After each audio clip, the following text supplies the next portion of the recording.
Hello, my beautiful friends, and welcome to Love Your Midlife. I'm so glad that you stopped by today. And I hope that you're enjoying the channel, Love Your Midlife. And I hope that you'll subscribe so you can get videos every week. And if you like the video, let me know. Hit the like button below because I would love to know what types of videos are resonating with you and what types of videos that you like. And if you'd like some more information, you can always go to my website, www.loveyourmidlife.com.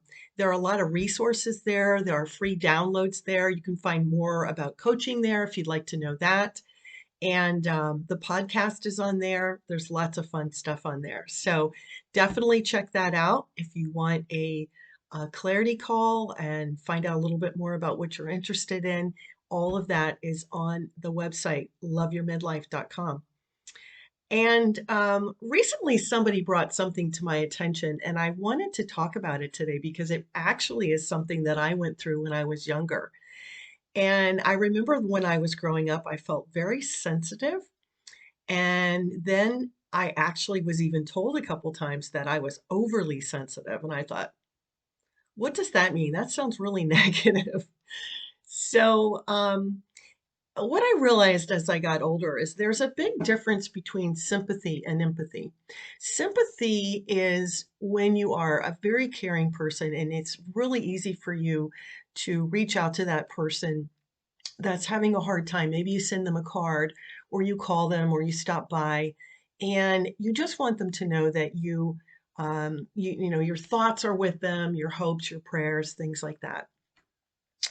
Empathy can actually take all of that to a whole new level. And that new level can be that you really feel like that person is feeling. So maybe a friend of yours lost their dog and empathy is maybe not being able to sleep. Maybe you think about it more. Maybe that person's on your mind more. Maybe your intuition, which lives in your heart knowledge, tells you something about that person and about that experience they're going through. So it's kind of takes it up to a whole new level. And what I learned as I got older is I'm actually an empath. I actually have the ability to take my sensitivity that I grew up with, and I actually was told a couple of times that I was too sensitive. And I have realized as I've gotten older, it's actually a superpower. It is a superpower. And the reason it is because when you are an empath, you very easily can tune into people and what's going on with them. It's nothing really you did, it's just kind of a gift. Like some people have different types of gifts. Being an empath really is a gift. And unfortunately, many people look at it like it's something that's negative, but it's really not. Negative things can come out of being an empath. There can be negative things that come out of that. And we'll talk about that in a minute. But mostly, it's an unbelievable superpower. And I knew I had certain traits about my own personality, but I did not realize I was an empath until much later in life. And so I like knowing it now because it's easier for me to understand what's going on with my emotions and what's going on with my feelings. Um, and it's really important to remember, especially if you realize that you're an empath, everybody gives off energy. Everybody can give off negative energy and everybody can give off positive energy. And when you are an empath, you are very tuned in to negative energy. A lot of people, it just kind of goes right over their head or right past them. It doesn't bother them. But if you are an empath, you will find that you are really, really brought down by negative energy and by that whole experience. Sometimes you might realize you're an empath because you are able to absorb what's going on in a room in an unusual way. And you may walk into a speaker conference or something like that, and all of a sudden you realize you don't like the crowd. All of a sudden, you might feel like you don't belong for no reason. You may be questioning some things about yourself. And that can be a sign that you're an empath when you are able to absorb the things that are going on in a room, the things that are going on around you. And it can wear you down or wear you out. Sometimes you can realize you're an empath by some of the other things that we're going to talk about. And these things really came up pretty strongly in my life. And I was like, oh my gosh, I'm not just sensitive. I'm not just this. I'm not just that. I actually am an empath.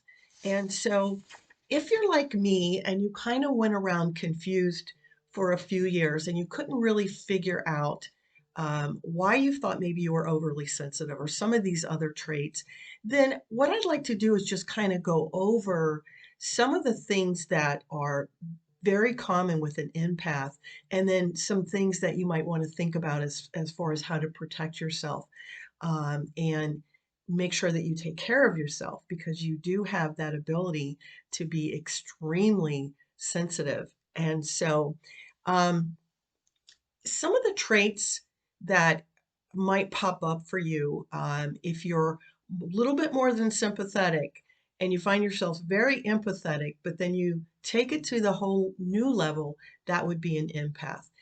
Closeness and intimacy can overwhelm you. So if you're an empath, you feel everything 10 times what everybody else does. You see a squirrel that got hit by a car, and you think about it for, minutes and minutes and minutes, and you wonder how it got killed, and you feel bad. And so it's that ability that everything around you is, you're very touchy and very feeling. The other thing you might want to be aware of if you feel like you are an empath is choose the people you spend time with very carefully. Um, Empaths can get a sensory overload. So, we just talked about recently toxic people, and toxic people can be a real overload for an empath. You may notice immediately comes up stress and worry, and a lot of those things that that person is projecting, you pick up on because you have that higher level of empathy. Um, the other thing that really makes this a superpower is normally if you are an empath, you have very strong intuition. And intuition is a heart. It's a heart strength. It's a heart knowledge. You just know certain things about certain people. You pick up on it. You pick up on gentle clues. So a lot of things about people may be passed over by the majority, but an empath is like, wow, that person looks like they're struggling. Wow, that person looks like they haven't eaten in a few days. There's just something about you where you are able to pick up on their energy. You're able to pick up on their emotions, and you're able to make certain calls that just normally are not able to be made. Um, I have to tell you, sometimes I find it a little unsettling, but most of the time I find it really, really helpful going through my life and assessing what's going on around me. Um, Empaths are very drawn to nature. They're very drawn to the quiet. They're drawn to anything that makes them feel quiet and still, and they don't have to think about everybody else and everybody else's problems. That is definitely for me. When I need downtime, I go for a walk. I live on a farm in the country and I love being outside. My favorite place to be is outside. There's nothing more calming for me. So if that's you, you may want to consider finding other ways to find some calmness and be able to be more centered in your life. Empaths are very, very, their energy is very easily drained because they have so much going on at one time. And so you have to find ways to recharge your energy and yourself so you are able to be out there and you are able to be around people. The one thing I noticed even when I was younger is that empaths are not comfortable in crowds. And I noticed this when I was younger. I don't like elevators. I didn't never want to go up an elevator. I don't like closed spaces. And I don't like being around a lot of people. It makes me very uncomfortable. It makes me, well, I know I immediately want to leave. I'm always like looking for the exit signs and excuse me, it's not paranoia. It's just that's not your comfort space. Again, you are absorbing the energy from the room, or if you're at a fair or whatever, you like your space because you can absorb all of that energy, and it can be very taxing and very tiring for you. Um, Empaths obviously have a deep care for everyone that's around them. It's a little bit more than sympathy. Like I said, it's kind of on the next level. Um, People love to tell you what's going on with them. So empaths a lot of times draw people to them that are needy and need things. And the empath is one of, they feel that energy coming off from the empath, and it is definitely a draw. So it took me a long time to figure out what kind of boundaries I needed, and that I needed boundaries so that would feel better by the end of the day. A lot of empaths, not all of them, have a high sensitivity to smell and sight, and again, the environment that's around you. So that's a sign that you're probably an empath. If you have several of these, then you probably are, and you can go get a couple of really good books and really figure out what you need to do to grab onto that gift in your life. Um, I think I touched on this earlier, but empaths really need that time to recharge. So it could be a lot of different things for you, but you need to feel really comfortable about what that is. It may be reading alone. It may be some empaths I know love to cook. That makes them feel really grounded and good. For me, like I said, it was going outside. But make sure if you're an empath, you give yourself downtime, or else you become crabby and frustrated and exhausted because you're not able to build your energy back up. Um, the other thing that's really interesting about empaths is they will do anything to avoid conflict and fights. It causes them a lot of distress. So it's kind of funny. I'm like the middle child and I'm an empath. So, I really don't like confrontation. I will avoid it like the plague. And I don't like anything that makes me feel like, things are unsettled and people are unhappy. And I used to think when I was little, well, I just really got way too into the Cinderella story, and I always want everyone to feel happy. It's not that with an empath, it's the fact that you really know what other people are feeling. So when you're around a lot of people that are really struggling, that is very hard for you, and you have to deal with that. And so it takes a lot of extra energy to deal with everybody else's issues and problems. Um, it's not unusual if you're an empath to feel like you don't fit in. You don't necessarily like crowds. Maybe you have a child like this, and you might want to take a look at that if you have, one of your children has some of these traits. A lot of times they feel alienated. They're not an extrovert. They're not always an introvert, but very often they are. But it's very often for them to feel like they don't fit in. There maybe might be a little bit more serious, a little bit more intellectual. Maybe they don't like video games. That would be overstimulating for them. And so for children especially, they have to try to figure out where they fit in and how they can be around other children. And I definitely went through that when I was a child. I definitely felt like I was odd man out and I didn't fit in. Now that I'm adult, it's quite easy for me. If I'm around people that really drain my energy, then I limit my time with them. I'm really able to have the boundaries now for toxic people and people that just aren't going to bring much into my world except take. Um, so it's not unusual if you're an empath to be completely happy being by yourself, with your thoughts, with your energy. You're just one of those type of people that really want to make the world a better place. And a lot of your thoughts are sort of in that direction, how you can help people, how you can make things better. And so you don't need to talk about all these things all the time. If you're an empath, you're better with it, feeling it, and living with it. That makes you feel very comfortable. Um, and I think I touched on this earlier, but empaths especially have a very hard time with boundaries and have a hard time saying no. A lot of times they are people pleasers, and that's always been a real struggle with me.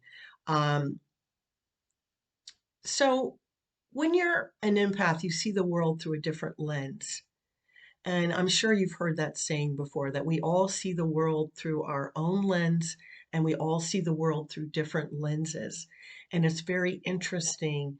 Um, you can take three people and have them look at the same thing and they all see it differently. Empaths definitely, um, a lot of times they can pick up on things that are really interesting.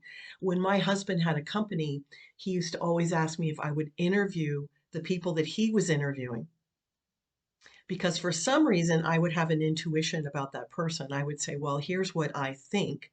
And about 95% of the time it was correct. It's just an intuition you have about people, situations. I don't think this is safe.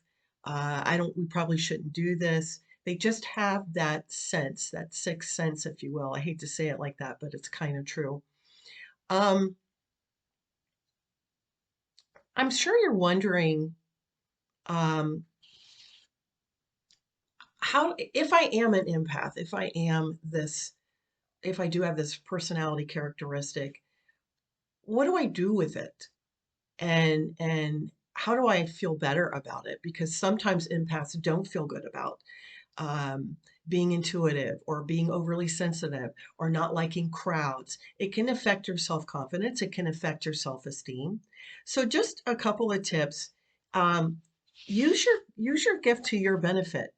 Don't feel like you have to um, do anything for anybody. It's really yours and it's yours to use. Um, don't let other people manipulate you. And know if you are an empath and you totally feel like you are, then you have to do those things to protect yourself from other people. Um, know that you need to recharge, know that you need to take breaks. Walking, meditation is beautiful for everybody, but especially if you are an empath. I've said it so many times. It grounds you and it helps you get back to some of the feelings that you really need to feel. And build your self awareness around being an empath. Um, just in midlife in general, we talk a lot about self awareness and being more self aware and what's going to make us happy, what's not going to make us happy. So start paying attention to what some of the triggers might be for you if you're an empath, some of the things you need. Do something different and see if that makes you feel better. Take an hour a day to do a walk or find a way to try out different things to see if that makes you feel better. And the whole really important thing behind all of this is that you really feel good about yourself. So if you need to understand it more, I would really recommend that you look more into it, spend a little bit more time on it, and become very aware of what types of traits you might have of an empath and how you can use them to your advantage and how you can protect yourself maybe when you need to protect yourself. Finding balance on being an empath will bring you so much peace and joy. You don't ever have to wonder, what's wrong with me? Why am I like this? We're all made a certain way, right? God made everybody who they are. I'm sorry, you are what you are. And there's a lot of things that we want to change about ourselves, and there's a lot of things that we probably never will. And I will never be one of those people that cannot be super, super sensitive. It's just the way that I came into the world. Don't forget that being an empath really is a superpower. And make sure that you look at it that way. Don't ever look at it as something that, if you ever get any of those negative comments, "Oh, I don't know why she's so sensitive. I don't know why she won't come out with us more. I don't know, I don't know, I don't know." It doesn't really matter. What matters is that you tune into that superpower and find those things that really work for you and really help your life be a better life. Because at the end of the day, we want our best life possible, right? No matter what kind of cards we've been dealt, we want to be a super plugged in. I really know what's going on with my feelings and my emotions as an empath. That would be the perfect scenario, right? Become very aware of how you can be an empath and use it for good, and put your emotional well-being first. Always put yourself first. I don't care whether you are, 25 or 55 or 75. This is a time in your life when you can put yourself first. It's not being selfish. It's about loving yourself and giving yourself love. And so many of us growing up did not get that. We did not get our love tank filled, or maybe it wasn't filled the right way.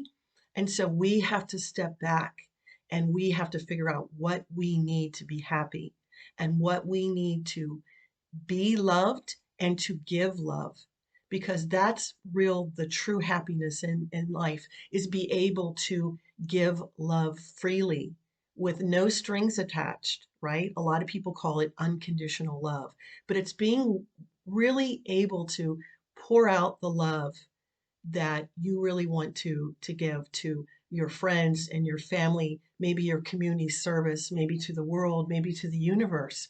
Because every time we are able to pour out what we love and what we need, it will come back to us, right? That's the whole way the universe is set up. So don't hide if you're overly sensitive, and don't think there's something wrong with you. Embrace your superpower of being an empath and being able to step into the world and feeling what's going on in all of the energy. Just know that you have to have boundaries and you have to figure out how to make it the best for you. So I hope if you have any questions about this, you will reach out to me. I am happy to answer any questions or help you with any concerns if you are an empath. But it's taken me a little bit of time, but I have found now that I really do enjoy it. I have really found that it has been a wonderful thing in my life, a wonderful thing for my children. And I have found certain triggers that I've been able to sort of cut them off before they start. Some of those kinds of things, and so I don't spiral down or go into a bad place. So I hope that you have a wonderful day, and I've really enjoyed this time together. Thanks, loves.